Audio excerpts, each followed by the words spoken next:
বন্ধুগণ, আমি কবি মহিউদ্দিন চৌধুরী মাইকেল আপনাদের সামনে আবারও উপস্থিত হয়েছি একটি কবিতা পাঠ নিয়ে।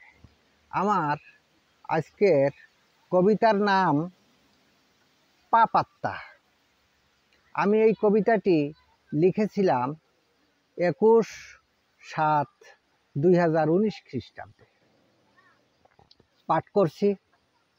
আমি যে পাপাত্তা, করি মনুষ্যদের সর্বনাশ, মোর কর্মে হাসি কান্না করি আমি পরিহাস। আমাকেই তোমরা কেহবা বলো আজাজিল শয়তান, আবার কেহবা বলো দুর্বৃত্ত দিয়াবল।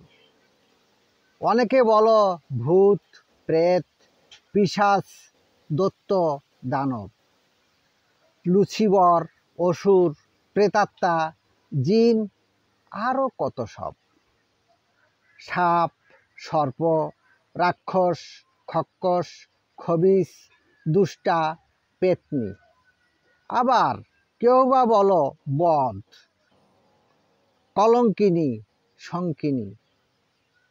মূলত আমি এক অদৃশ্য দেহহীন নিরাকার, তীক্ষ্ণ তড়িৎ রশ্মির মতো দুরন্ত মহাশক্তিধর, সদা সর্বদা আবহমান একমাত্র মোর উপর।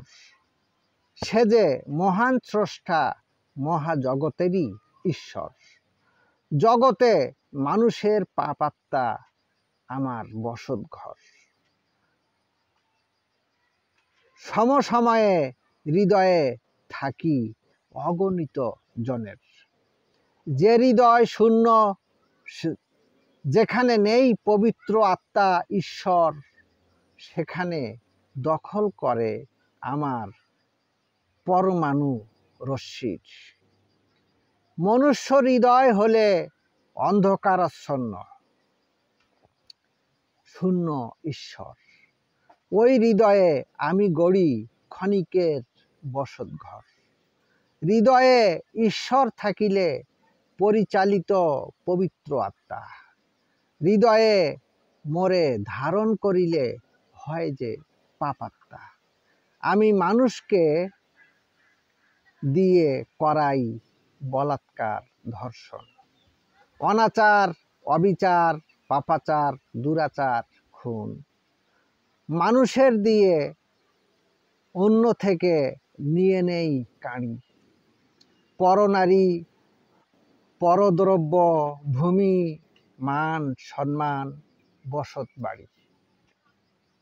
ক্ষমা ধৈর্য তো নয়, দেই প্রতিশোধের শিক্ষা।